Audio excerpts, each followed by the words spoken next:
Temos agora um convidado muito especial. Ele é o palestrante mais requisitado do Brasil atualmente. Historiador e professor da Unicamp. Participa em programas de rádio e televisão nas principais emissoras do país. Com vocês agora, professor Leandro Carnal.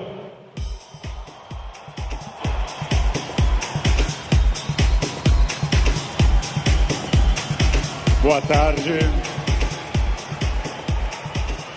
Muito boa tarde.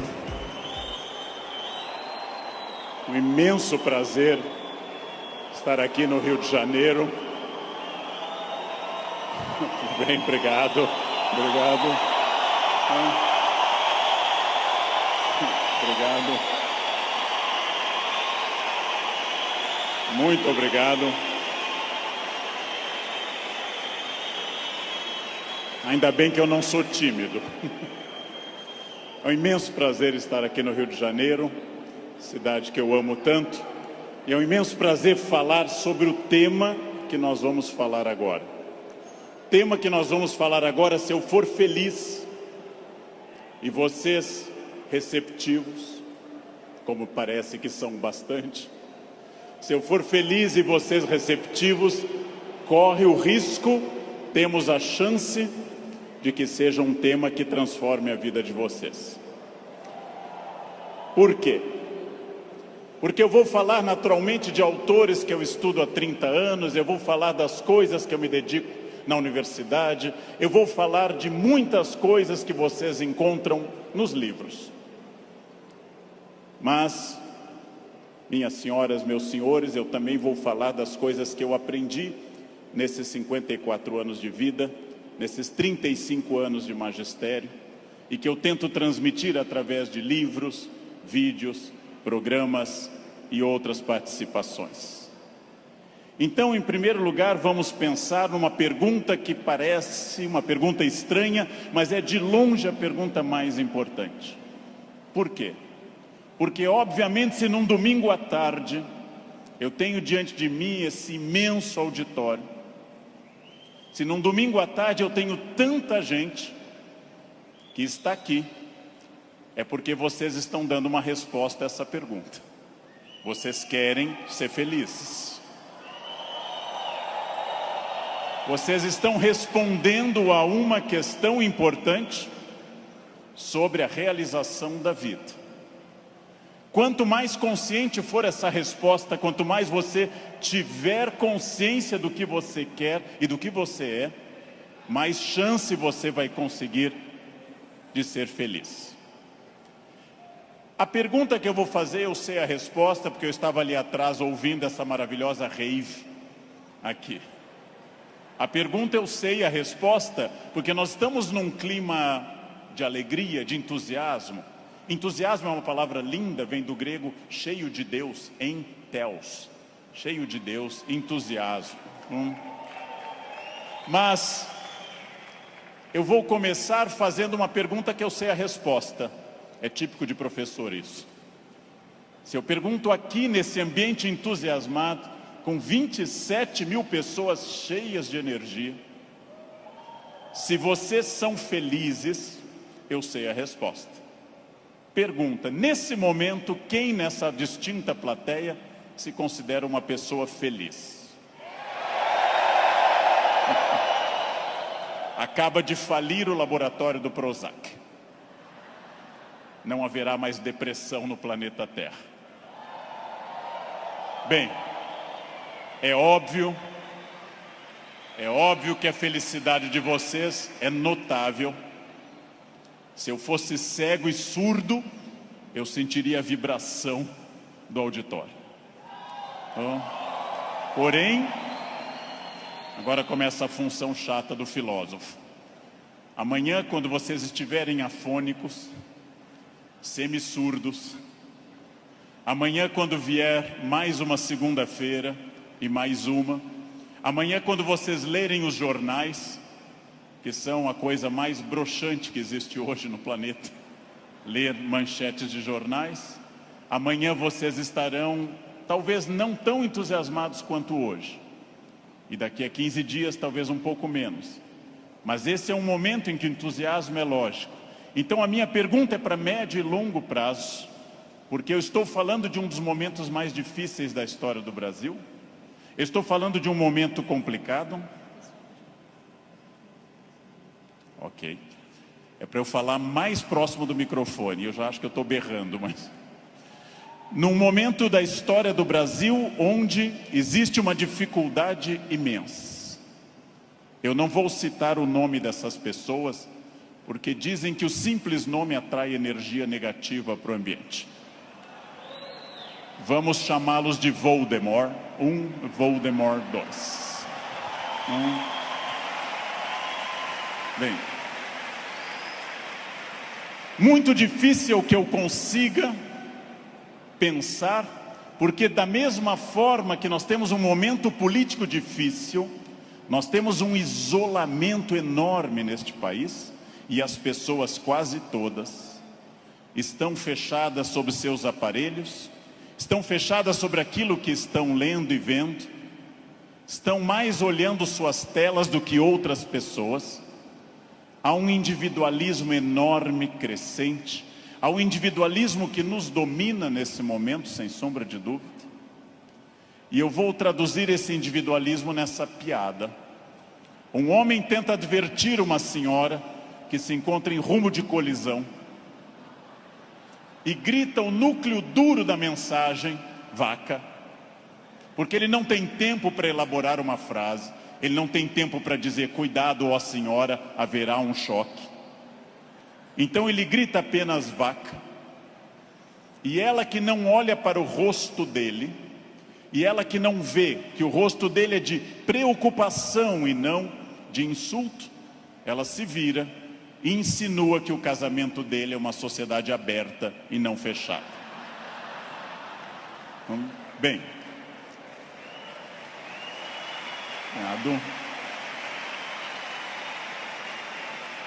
primeiro problema e primeiro conselho que eu dou a vocês, para que vocês reflitam, aceitem ou rejeitem como desejarem.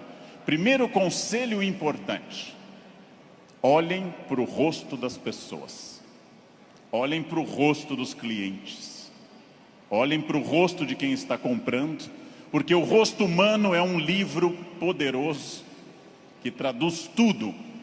O rosto humano lhe diz, eu estou adorando, eu estou detestando, eu estou entediado, eu estou entusiasmado. Comecem a olhar para o rosto, comecem a mandar menos emojis e emoticons pelo celular, e comecem mais a olhar para o rosto humano que traduz tudo o que você precisa saber. Chego a sugerir ousadamente que vocês olhem para o rosto das pessoas da própria família, que conversem com maridos e mulheres. Olha a minha ousadia. Que olhem para essas pessoas. Que vocês passem a avaliar valores, emoções, sentimentos. Que vocês passem a pensar claramente em cada indivíduo único. Essa é uma das grandes chaves do sucesso. Eu tinha um erro, eu tinha um defeito como profissional. Há alguns anos eu entrava num grande evento como esse pensando o seguinte: acabei de chegar de Foz do Iguaçu, dei palestra lá, amanhã eu tenho que estar cedo em São Paulo, depois eu vou para a Bahia, depois eu tenho que voltar correndo da Bahia, porque eu tenho aula na terça-feira de manhã cedo em Campinas, e eu vivia no compromisso seguinte, eu vivia no momento seguinte. Isso é um defeito.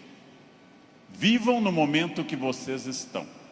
Ao entrarem para conversar com alguém, ao tentar uma venda, ao ler um livro, ao namorar, ao conversar com seu filho, ao fazer qualquer coisa importante na sua vida, entre inteiramente naquilo. Não fique pensando o que vem depois.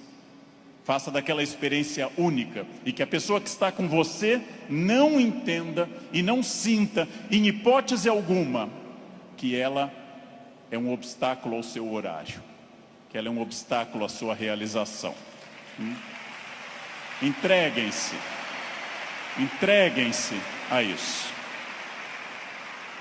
Quais são os meus valores? De novo, parece uma pergunta estranha, mas é uma das perguntas mais importantes que nós temos. Qual é o seu valor? Qual é o seu valor principal? Qual o seu valor auxiliar? Que faz você se emocionar O que move seu coração, o que impulsiona seu despertar? Quais as ideias que você tem mais fortes pela manhã? Em que você dorme pensando em quem? Estes são seus valores. Decidiu que seus valores são família, dinheiro, um equilíbrio entre os dois? Decidiu que seus valores são viagens, família, dinheiro, um equilíbrio entre os três? Perfeito. Definido o valor, procure este valor obsessivamente, sem cessar em nenhum momento. Há mais de 40 anos, quando eu estava estudando línguas inclusive, eu ouvi várias pessoas dizendo sempre que era muito esforço. Quando eu fiz a faculdade, evitei excesso de festas, evitei maconha, o que num curso de humanas na USP é um isolamento muito grande. Não pegava ninguém. Evitei coisas, foquei no que eu queria. Eu estou aqui para estudar. Eu estou aqui para estudar muito. Depois continuei estudando e fiz mestrado e doutorado, fui morar fora, aprendi línguas e sempre mirando no meu valor. Meu valor é ser um profissional de excelência.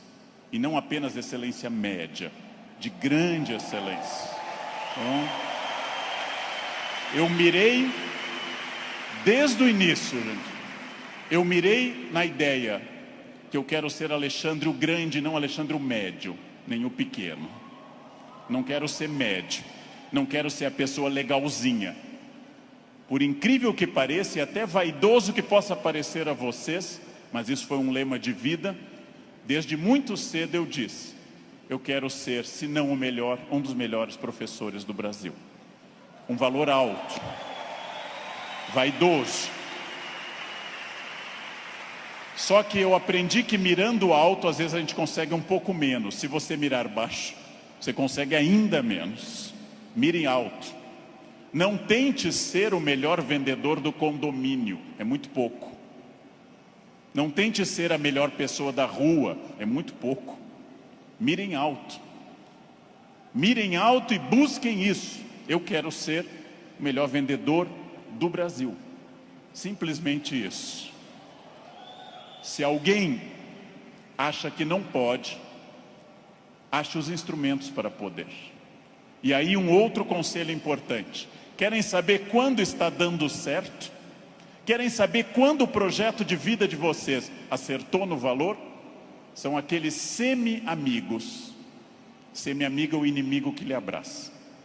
Chegam a você e lhe dizem, você tem sorte, né? Nossa, você tem muita sorte. Prestem atenção nessa frase que o tio Leandro vai dizer.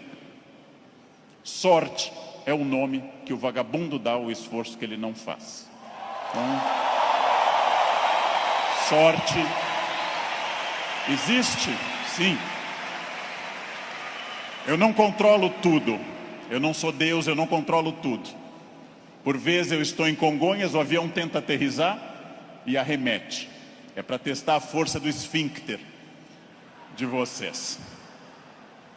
Eu não controlo tudo, mas aquilo que eu controlo, e é bastante, eu sou sócio majoritário da minha existência, e para isso eu preciso de equilíbrio. Equilíbrio é fácil perceber quando está faltando. Se vocês não trabalharem, perderão a família. Se vocês só trabalharem, perderão a família também. Equilíbrio é um diálogo constante. Estou cuidando do meu corpo é funcional, o corpo tem que ser funcional. Eu tenho que sair do sofá sem auxílio de muitas pessoas. Eu tenho que ser capaz de subir uma escada sem tenda de oxigênio. O corpo tem que ser funcional até a idade que ele é funcional. Ou seja, equilíbrio é aquilo que nós estamos em plena crise. Estamos em plena crise. Só que há pessoas neste ano de crise que perderam, outras se mantiveram e outras prosperaram. Então não é a crise que faz diferença, é a sua reação diante dela. A crise veio para todos os 206 milhões de brasileiros. Há pessoas que afundaram, há pessoas que mantiveram o que tinham, e há pessoas que hoje estão melhores do que estavam há algum tempo. É claro que hoje, no momento da crise, eu vou dar uma pista histórica importante. O que é crise? É quando eu tenho muitas perspectivas diante de mim. Só que a crise é aquilo que separa o amador do profissional. Todo mundo sabe dirigir numa boa estrada em dia de sol. Pouquíssimas pessoas sabem dirigir numa estrada com chuva à noite esburacada. A crise separa quem é bom de quem é ruim, o amador do profissional, de quem veio o mundo a trabalho ou a passeio. Todo mundo sabe, em situação sem estresse, ser calmo. Poucas pessoas são calmas em situação de estresse. Todo professor é ótimo se a turma for ótima. Poucos professores são bons quando a turma é resistente. Todo mundo pode vender para o cliente fácil. Pouca gente pode vender para o cliente difícil. É o cliente difícil que separa o amador do profissional. O outro não precisa. Importante. Crises passam sempre, sem exceção. Toda crise passa. E aqui já vem a pergunta: onde você quer estar quando essa crise passar? Com quem? Onde você quer estar quando essa crise passar? Eu quero fazer muitas perguntas importantes para nós. Vamos agora testar uma questão importante. Quase todo mundo no Brasil está pessimista. Há um pessimismo dominante. Ótimo. Mais fácil ainda de trabalhar. Por quê? Vamos testar a idade de vocês. Quem lembra dessa personagem provavelmente tem curso de datilografia. Quem lembra dessa personagem fez prova com um mimeógrafo. Provavelmente teve Orkut. Quem lembra dessa personagem é uma pessoa experiente. Essa hiena, um desenho animado da década de 60 e 70, a hiena Hard ficava dizendo: ó vida, ó céus, ó azar. Ela era pessimista, porém tudo que a hiena dizia que podia dar errado, dava. Ela era pessimista, mas ela acertava. Por isso que eu quero dizer a vocês que o pessimismo pode ter alguns valores. Ele nos dá uma amostra dos riscos. É importante ter um pessimista na equipe, mas no máximo um, apenas um, que é o que uma equipe tolera. Quando alguém chega e diz: nós vamos dobrar o capital, dobrar o número de clientes, nós estaremos em mais 30 países até o ano que vem, o pessimista diz: calma, não é tão fácil. Pessimista é importante para levantar problemas, mas agora eu vou mostrar uma imagem daquilo que eu acredito. No barco está a hiena pessimista dizendo: lógico, o continente está longe, a desidratação é certa, há tubarões, essa vela é ridícula, esse remo não vai levar a nada. Ele tem razão, a hiena tem razão. Mas observem uma coisa: o pessimista faz um bom quadro dos problemas, mas não está fazendo, para dizer uma coisa elegante para uma plateia distinta, não está fazendo sêmen algum para mudar isso. Não dá para ser mais direto que isso à tarde, não é? Bem,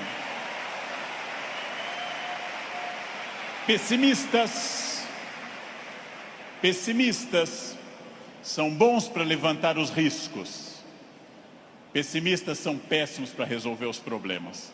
Para eu resolver um problema, para eu resolver qualquer coisa, eu preciso de um otimismo obsessivo. Se eu não for otimista, gente, eu jamais teria casado. As estatísticas me contrariam. Casamento é submarino, pode flutuar, mas foi feito para afundar. Foi feito para afundar. Se eu não fosse tomado de um otimismo obsessivo e doentio, eu não teria filhos, porque é um investimento de retorno muito ruim. Filhos nunca amortizam o que você investe neles. Com filhos você nunca chega ao topo. Pelo contrário, você vai investir centenas de milhares de reais e vai ouvir a frase: eu te odeio. Filho não vale a pena. Casar não vale a pena. Porém, se nossos pais não tivessem tido esse otimismo obsessivo, nenhum de nós estaria aqui hoje. Então, mais uma vez, um conselho forte. Ouçam os pessimistas.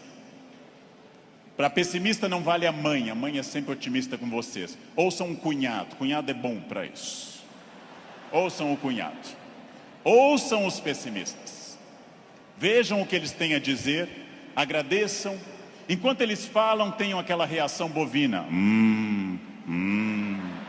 Ouçam.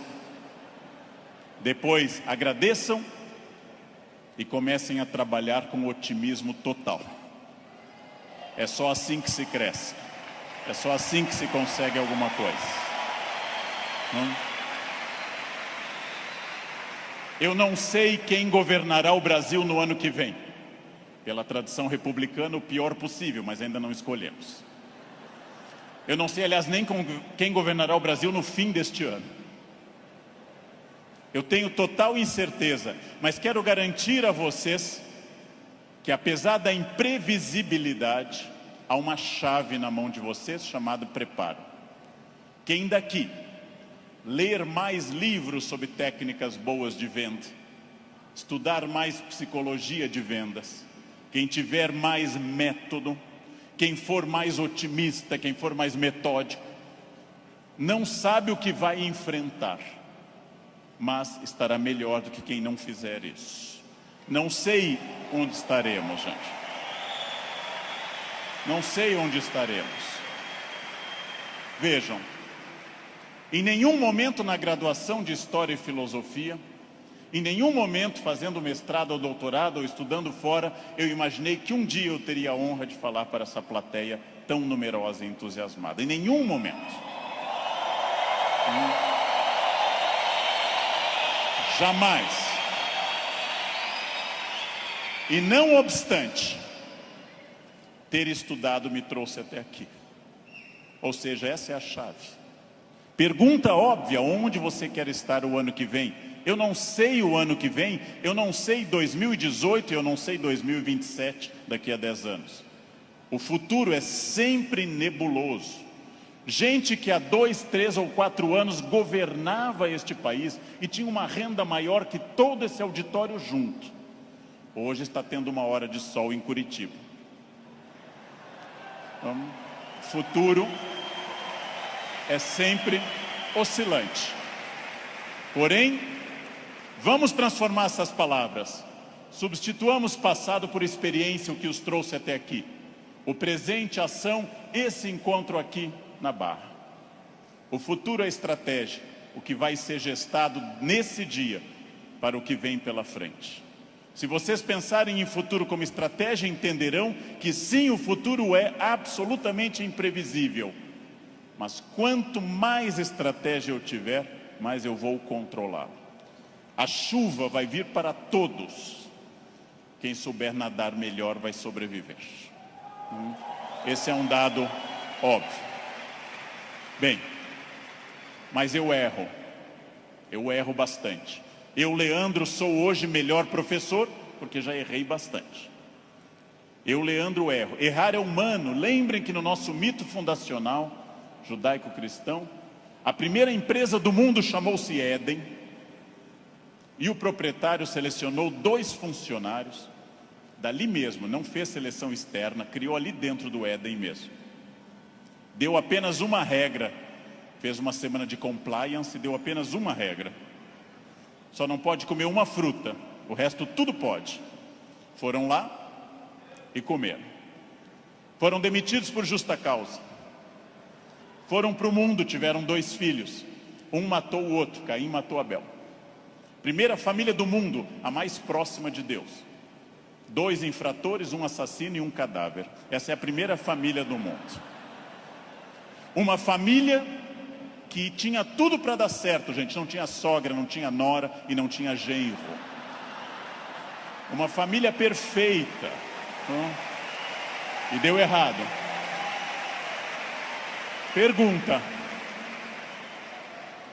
Nós somos filhos deles. Errar é humano.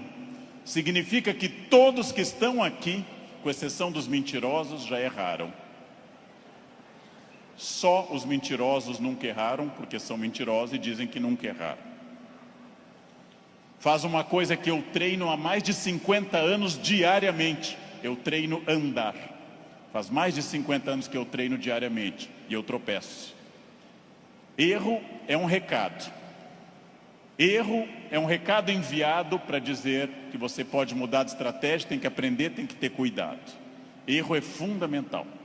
Errou, não conseguiu, não atingiu meta, falhou, ótimo. Se você aprender, você será melhor. Senão será só um chorão. Aprenda. Aprenda com o erro. Aprenda com o erro. Erro lhe tira da zona de conforto. O que é a zona de conforto? É aquilo que me deixa satisfeito, feliz. Zona de conforto é aquilo que estraga o meu desafio.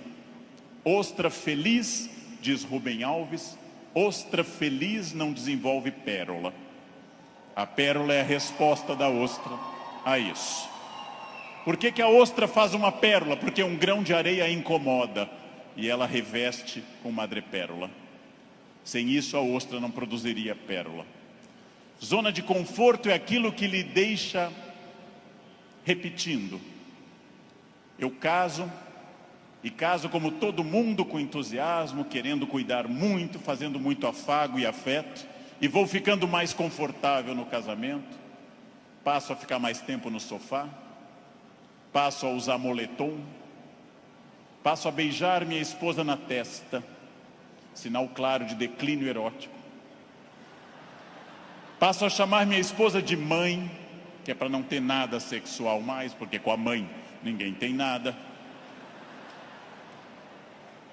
Perco a atenção na roupa de baixo, e ela, ao invés daquelas lingeries lindas, de seda e renda, vermelha e preta, passa a usar bege, de algodão, lavadas com sabonete no box, dia após dia. E assim os dias vão se sucedendo, e finalmente chegamos ao ponto mais baixo da relação. Os dois passam a usar croque. Acabou. Acabou. Não há sexo com croque, jamais. Bem, salvo se alguém aqui está de croque, é exceção do que eu estou dizendo. Fica muito bem em você. Fica muito bem. O que acontece com a zona de conforto? Eu passo a não querer fazer mais coisas certas nem com entusiasmo. Eu passo a achar que está bom estar no aquário lotado porque é conhecido. E eu não busco um aquário mais desafiador e maior. Tudo o que te agrada te engana. Tudo o que te seduz e te deixa confortável te conduz à mediocridade.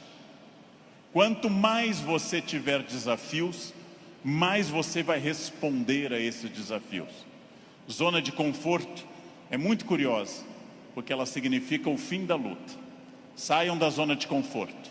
Pensem seriamente que tudo está em mudança, tudo está envelhecendo, tudo está passando, tudo aquilo que não está se expandindo está encolhendo.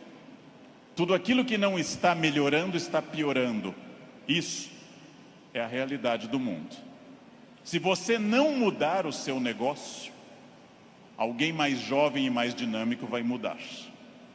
Nesse momento, alguém está tendo uma ideia de vendas melhor que a sua. Isto significa que quem se dedica a ser um profissional precisa permanentemente levar em conta essa frase: mudar é difícil, me ensinaram os norte-americanos.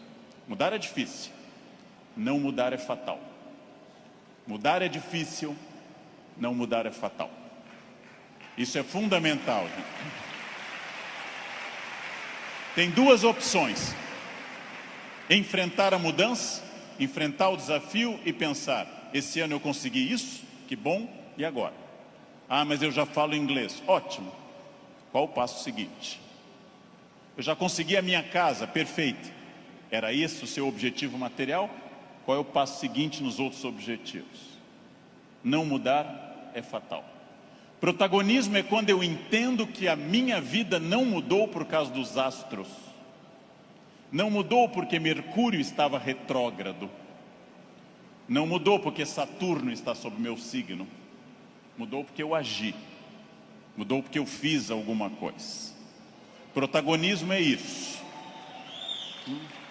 Não é fácil tomar essa decisão. Não é fácil olhar além do horizonte e perder essa ação reativa de quem simplesmente acha está faltando isso, está faltando aquilo. Não é fácil. Não é fácil essa transformação. A visão além do horizonte pressupõe racionalidade, pressupõe previsão. E eu venho de um país que eu amo tanto, este Brasil, apaixonadamente, um país que não gosta de ser estratégico. Todos os dias eu pego avião, gente, todos os dias, como hoje de manhã, como agora à tarde. Todos os dias eu enfrento raios-x e pessoas que passam, aí tem o celular no bolso e voltam. E eu atrás dessa pessoa envelhecendo. E a pessoa passa de novo, as moedas e volta. A botinha cafona com taxinhas, volta. Depois de 10 vezes a pessoa passa, sem nenhuma estratégia. Chega à porta do Finger, a funcionária pede o documento e começa a procurar na bolsa ou na mochila o documento. Naquele momento, o meu já está em ângulo para mostrar para o funcionário. Essa pessoa acha o documento, entra no avião, vai até a metade e aí olha o seu ticket, 2A, e começa a voltar, contrariando a piracema que está indo para o fundo do avião. Estratégia é a capacidade de se antecipar à necessidade. Estratégia é estar pensando o seguinte: está dando certo a minha estratégia nesse momento? Ótimo. Está dando certo, já é passado. O que eu vou fazer no futuro? O que eu vou fazer para transformar isso? Racionalidade estratégica. Não existe destino. Eu sou das pessoas que compartilha da ideia que não existe destino. Existem acidentes para todos. O que eu faço com esse acidente me define.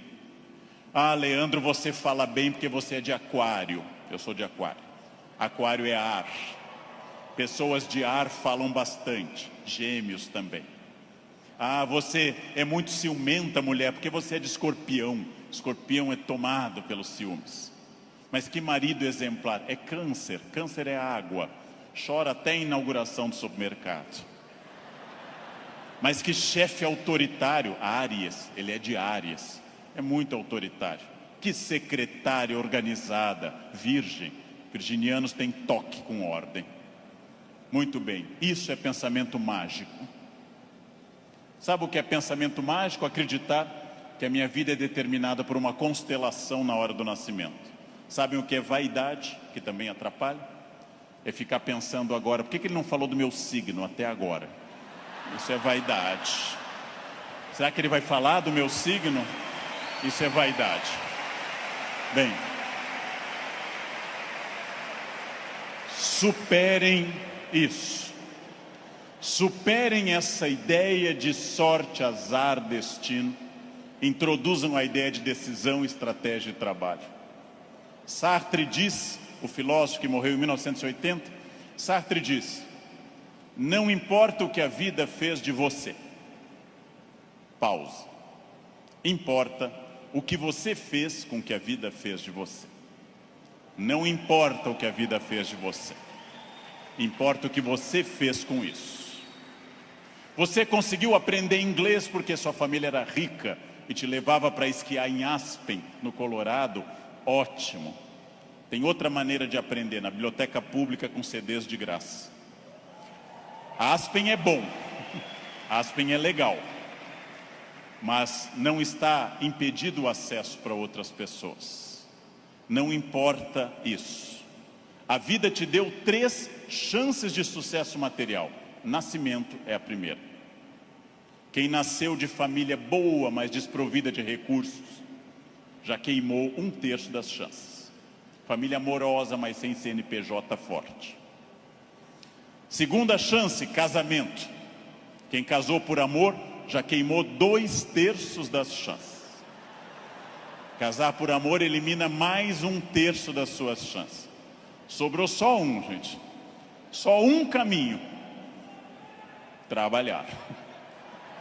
Trabalhar bastante. Ou casar de novo. Ou nascer de novo.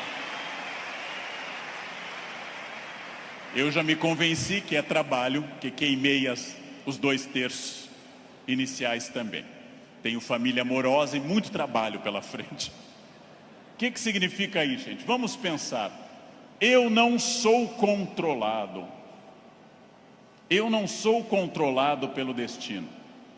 É óbvio que eu não sou tudo e nem posso tudo e nem sei tudo, mas eu não sou controlado pelo destino. O primeiro exercício que eu quero que nós façamos daqui para frente é o seguinte: dentro do padrão do humano, eu não posso desejar imortalidade, está fora do padrão do humano. Tirando a rainha Elizabeth, ninguém é imortal no planeta Terra. A Beth é imortal, é uma Highlander. Eu não posso dizer, eu me cuido, você vai morrer igual. Vai ser um cadáver bem cuidado. Eu hidrato a pele, vai ser um cadáver hidratado, bonito. Eu malho todos os dias, um cadáver definido, bonito também. Muito bem. A não ser que vocês queiram evitar Alzheimer, aí o meu conselho é: comam bacon, pururuca, banha, isso evita Alzheimer. Vocês não chegarão à idade de desenvolver Alzheimer. Vão morrer antes. Bem. Não controlo tudo. Não controlo tudo. Não sou dono do universo. Não posso impedir a morte, que virá. Mas entre o nascimento e a morte eu controlo muita coisa. Toda crença em destino, vocação, talento, é uma crença que tende a disfarçar o que de fato faz a diferença. E o que de fato faz a diferença é o esforço. Eu tenho uma sorte imensa quando as pessoas me dizem: Leandro, você tem sorte. Eu tenho uma sorte imensa. E essa sorte se repete diariamente, porque eu acordo às 4 da manhã. Essa é uma sorte diária. Basta eu começar a dormir o dia todo que a sorte se vai. Ninguém me controla, e eu acredito, como os filósofos gregos, que a vida pode ser mais racionalizada. Eu acredito que eu tenha condições de interferir na minha vida. Eu acredito que quando eu faço a pergunta o que estamos fazendo de nós mesmos, eu posso dar uma resposta objetiva e prática. O que eu estou fazendo de mim? É um momento para pensar. O que eu estou fazendo de mim? Essa é a vida que eu estou querendo levar? Com as pessoas que eu quero? A vida é muito curta, gente, é muito rápida, é muito passageira. E ouçam alguém de mais de 50. Depois dos 40 parece que fica mais rápido ainda. Parece que passa numa velocidade incrível. A vida é muito curta para que se perca tempo numa existência medíocre, numa existência pequena, numa existência fraca. A vida é muito curta para que eu tenha uma família que eu não ame, para que eu tenha um emprego que eu não goste, para que eu tenha um trabalho que eu não me dedique. Ela é muito curta para eu ser medíocre. É muito pouco tempo para isso. Perguntem o que estamos fazendo de nós mesmos e sigam o conselho que Sócrates fundou a filosofia ocidental: conheçam-se, conhece a ti mesmo, conhecimento de si. Sigam esse conselho. Sigam essa ideia de saber quem vocês são. Se eu me conhecer, ninguém me ofende. Se eu me conhecer, ninguém me ataca. Já disse isso várias vezes na internet. Quando alguém me xinga no trânsito, eu tenho que saber se a pessoa está dizendo a verdade ou mentira. E nos dois casos eu não posso me ofender. Conheçam-se. Saibam quem vocês são. O ano passado um aluno bateu a porta na minha cara e gritou: careca. O que eu vou dizer para esse aluno? Não. Retire o que você disse. Não. Estou ofendido. Vejam, as pessoas têm direito a dizer o que querem.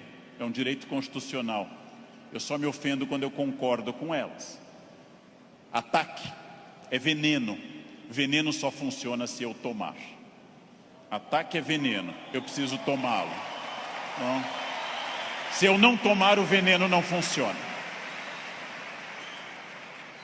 Já ouvi no trânsito de São Paulo e gravei um programa sobre isso uma vez, um café filosófico. Alguém me gritou, insinuando que minha mãe exercia atividade erótica remunerada. Examino a biografia de minha mãe, hoje com 80 anos. Na juventude ela está sempre com o rosto fechado nas fotos, como era própria daquela época, nunca sorrindo. Era obviamente uma mulher fiel, sempre triste, fechada, uma mulher de um homem só. Não ria, não tinha aquela pele brilhante da mulher que não é tão dedicada. No passado por virtude, no presente por falta de mercado, minha mãe não é uma prostituta. Então eu não me ofendo. Mas se ela fosse, e não é crime no Brasil ser, eu teria que dizer à pessoa, você conheceu mamãe? Você ia lá em casa? Não. Também não teria que me ofender. Segundo xingamento mais comum e mais estranho, diz respeito à orientação sexual, que é mais estranho ainda, já que orientação sexual não é xingamento, mas é uma característica de cada pessoa. Alguém insinua que eu seja de uma orientação sexual específica. Eu observo e penso, tenho 54 anos, é uma idade boa para você já saber seus orifícios preferidos. É uma idade que, grosso modo, você já sabe mais ou menos o que você gosta. E não haveria problema nenhum em gostar de outra coisa. Então eu digo, você está enganado. Seguindo o velho conselho do Rio Grande do Sul, onde eu nasci, por onde sai o feijão, não entra mandioca. Bem, mas e se fosse? E se fosse, sem problema algum, eu diria a essa pessoa também, você me conhece? Eu não lembro do seu rosto, mas eu olho sempre o travesseiro, quer dizer, eu não vejo, estou sempre na fronha, eu não lembro bem do seu rosto. Sem problema também. Quando alguém lhe xinga de velha, de feio, de babaca, de filho de alguma coisa, quando alguém lhe xinga até dizendo um time de futebol específico, que eu não vou repetir, resta você saber, a pessoa está certa ou errada. Se ela estiver certa, ela não está me ofendendo. Se ela estiver errada, está me ofendendo. A vida é muito curta para que eu perca tempo com babacas cheios de ódio. A vida é muito curta para isso. É muito curta. Evitem esse problema. Quem se conhece não se olha como Superman, e na verdade é o pateta. Quem se conhece sabe dos seus limites e explora esses limites ao máximo. Quem se conhece sabe, talvez eu não tenha vindo ao mundo tão bonito, talvez eu não tenha vindo ao mundo tão alto, tão rico, tão hábil em línguas. Eu posso fazer muito com isso, muito. Posso esticar esses limites ao máximo. É fundamental conhecer-se. Sempre, sem exceção, sem nunca perder de vista que consciência é a chave da transformação. Consciência é a chave de todas as transformações. Respostas claras, objetivas para a pergunta que eu fiz no início. O que eu quero? Onde isso vai me levar? Quem sou eu? Isso me torna ou não feliz? Consciência. Controlar a vaidade. O principal elemento de descontrole de uma vida. Trabalhei para homens muito importantes nesse país, trabalhei com pessoas fundamentais deste país, e quase todos com o mesmo pecado, o pecado da vaidade, o pecado fundacional da humanidade, o de Lúcifer, o pecado de se achar mais do que é, e de achar que os outros concordam com isso. Mire em ser mais do que você é, mas saiba exatamente quem você é, para que o mundo não precise lembrá-lo disso com frequência. É melhor que qualquer pessoa, cobramos mais o corpo com roupas e alguém diga, nossa, você está muito bem, poderia deixar mais alguma coisa à mostra, do que alguém que diga, vai colocar uma burca, meu filho, tá demais. Quer dizer, esperem, saibam quem vocês são, saibam quais as lutas que valem a pena. Por quê? Porque a vida oferece algumas lutas muito boas. Família é uma delas. Luta contra o racismo é uma luta muito boa. dedico parte da minha vida a isso. Luta contra a violência sobre as crianças, luta contra a pedofilia, é muito boa. Essas lutas são boas, merecem toda a nossa energia, merecem todo o nosso empenho, talvez até a vida. As outras, não. Não. Escolham a luta, gente. Escolham as lutas. Não é boa luta o trânsito. Não é boa luta. É ridículo brigar no trânsito. A pessoa pode estar simplesmente louca, drogada ou armada. Não lutem no trânsito. Não percam um projeto de vida por causa de um louco. Não lutem em família, dentro da família. Família é como herpes, volta sempre. Volta sempre, gente. Você brigou agora, no próximo Natal tem de novo. Não adianta brigar. Escolham as lutas. E quando alguém lhe ofender na sua rede social, bloqueie, apague ou ignore. Rede social não é um bom espaço de luta, é perda de tempo ficar brigando em rede social. Escolham as lutas, gente.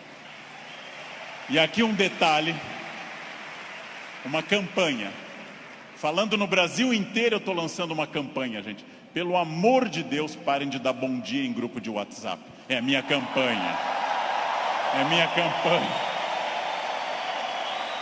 Se alguém der bom dia, apaguem simplesmente e pronto. Pronto, falei. Escolham as lutas. O mundo inteiro hoje está centrado em duas coisas: parecer, através de redes sociais, e ter. Ter é bom, se representar que eu vou melhorar com isso. Ter para ser, ter para parecer é ruim. É bom eu ter conforto, é bom eu ter algumas coisas materiais, desde que eu saiba que elas servem à minha felicidade, e não eu sirvo as coisas. Ter e parecer não se confunde com ser. É uma palavra difícil, eu sei. É uma palavra complicada, essa tal de felicidade. Epicuro, filósofo, que eu adoro, dá uma norma muito clara. Viver não é um fardo. Não viver não é um mal. Logo, diz Epicuro que nós devemos honestamente morrer e honestamente viver. Como eu posso ter medo do que é inevitável? Viver é um desafio constante, diário, não é um fardo. Não posso acordar como um condenado, não é um fardo, é bom. E também honestamente aceitar essas coisas. Muito importante, contido nessa imagem de uma escultora norte-americana, Bobby Carlyle, que eu adoro. Essa estátua chama Self-Made Man. Mostra com o talento da escultora, em bronze, uma figura de um homem esculpindo-se. É uma metáfora excelente para todos nós. Eu estou parcialmente pronto, mas eu não sou perfeito. Perfeito quer dizer em latim, feito até o fim. Perfectum, feito até o fim. Eu não sou perfeito. Eu sou perfectível, eu estou em processo de transformação, eu sou uma pessoa crescendo a cada instante. Eu tenho partes completamente prontas, outras que precisam de melhoras e outras que precisam ser criadas. Eu não estarei pronto até o fim. O jogo termina apenas no fim, construir-se. Qual é a parte que me falta? Qual é a parte que eu preciso melhorar? Qual é a parte que eu tenho que transformar? Talvez eu seja muito bom quanto a horários, quanto a sair da cama, mas eu sou bom quanto a resiliência, ou seja, enfrentar as pequenas crises cotidianas. Eu sou bom com resiliência e com horários, mas sou muito irritadiço. Tenho que trabalhar isso no meu autoconhecimento, num processo de psicologia, tenho que trabalhar minha irritação. Eu tenho partes a serem melhoradas. Meu português não é bom? Leia, aprende, estude. Eu tenho partes a serem melhoradas. É isso que nós chamamos de construir-se, fazer-se, tornar-se melhor. Não acreditar naquela síndrome de Gabriela, cravo e canela. Eu nasci assim, eu sou sempre assim. Gabriela, não existe isso. Não existe nada que eu não possa transformar dentro do padrão do humano. Construir-se. Fazer algo novo, fazer uma ideia nova, interferir no meu corpo, na minha renda, na minha família. Freud morreu em Londres fazendo essa pergunta nos seus 2 últimos anos de vida, 1938 e 39. Por que as pessoas buscam tanto a infelicidade e quando encontram, ficam admiradas como se fosse uma coisa surpreendente? Por que as pessoas mantêm uma família difícil, em ambiente difícil? Por que fazem programas ruins, estressantes? Porque ano após ano repetem o mesmo erro. E depois, quando vem a infelicidade, na forma de insônia, ansiedade, depressão, angústia, elas ficam surpresas. O que houve com a minha vida? Houve o que você fez. Houve o fruto do seu projeto. Houve a sua ação, houve a sua mão neste cinzel. Trabalhem. Uns têm que trabalhar mais. Uns precisam um esforço maior. Tem gente que anda 5 minutos na esteira e define abdominais. Eu tenho raiva dessa gente. Tenho raiva. Tem gente que come brigadeiro dia e noite e está com 2% de gordura. Quero que morram. Eu vou ter que comer capim sem parar. Vou ter que correr daqui até o Recreio dos Bandeirantes e voltar fazendo num pé só para perder 100 gramas em 2 meses. Não é fácil. E devo dizer a vocês, vai piorando com o tempo. Não é fácil, mas é possível para todo mundo. É possível para todo mundo. Esculpam-se. Criem-se. Façam algo assim. Sejam alguém diferente. Façam algo que transforme a sua vida. Parem de ficar na estrada lamentando o que teria sido. Tirem o futuro do pretérito da cabeça de vocês. O que teria sido não tem importância. Só tem importância o que é e o que será. O presente e o futuro. Só. Ah, se eu tivesse feito isso. É irrelevante o futuro do pretérito no projeto de vida. Condicional em inglês. Não existe isso. Não pensem em nada que não seja fruto dessa ação. É isso que eu tenho perseguido sistematicamente nos últimos anos. Aquilo que eu quero, as metas que eu desejo, o mundo que eu quero ver, seguindo o conselho do grande Mahatma Gandhi, líder da Índia, seja você o mundo que você deseja ver, ou seja, anuncie em você o mundo que você deseja ver. Como eu quero um mundo mais ecológico, eu vou reciclar lixo em casa. Como eu quero um mundo mais humano e mais educado, eu serei mais humano. Como eu quero um trânsito mais cidadão, eu serei um melhor motorista. Como eu quero combater a violência entre as pessoas, eu serei menos violento. Eu sou a transformação que eu quero ver no mundo. Parem de se espelhar no mundo, construam essas coisas, digam a si mesmos onde querem estar, com quem, com qual corpo, com qual renda, em qual casa, e persigam esse objetivo. Persigam esse objetivo. Pronto, simples. Num livro que eu acabei de ler, conta o autor que o grande pianista deu um concerto aqui no Rio, Arthur Moreira Lima, que eu admiro muito, tocou maravilhosamente Chopin, e ao final uma senhora simpática chegou e disse a Arthur Moreira Lima: nossa, eu daria minha vida para tocar como o senhor toca. Ele respondeu: eu dei a minha. Essa é a chave. Eu dei a minha. Eu dei a minha vida significa eu fiz todo o esforço para isso. De novo a pergunta com a qual eu iniciei essa fala. Você é feliz? Esse grupo respondeu com entusiasmo que era feliz. Perfeito. A gente sabe que talvez, uma ou outra pessoa aqui, 2 ou 3, talvez não sejam tão felizes, mas levantaram a mão porque ficava chato. Talvez. Mas a próxima pergunta é muito importante também. Se há algo que me incomoda, em qualquer campo, se há algo que me perturba, se há algo que me tira o sono, se há algo que eu poderia melhorar, se eu quero um outro modelo, o que pode ser feito a partir de hoje para mudar esses pontos complicados? Em janeiro eu me reuni com os meus alunos E um deles me disse: depois do carnaval eu vou estudar francês. E eu disse: você vai desfilar? Você é destaque em alguma escola? Você vai trabalhar na escola do samba, na cidade do samba? Não, então começa essa noite, e não depois do carnaval. Essa noite. Não depois do carnaval. Segunda-feira eu vou perder peso. Não. Hoje. Vão a pé para casa. Começa hoje. Eu preciso ir até São Paulo a pé essa semana. Vocês não podem pensar nisso para depois. Eu tenho um assistente que, vendo tudo que eu faço para o Natal em família, eu gosto muito da festa de Natal, sou um fascinado pelo Natal, adoro festa de Natal. Ele disse: nossa, como eu gostaria que o Natal fosse assim lá em casa. E eu perguntei: e o que você acha que acontece para ser assim na minha casa?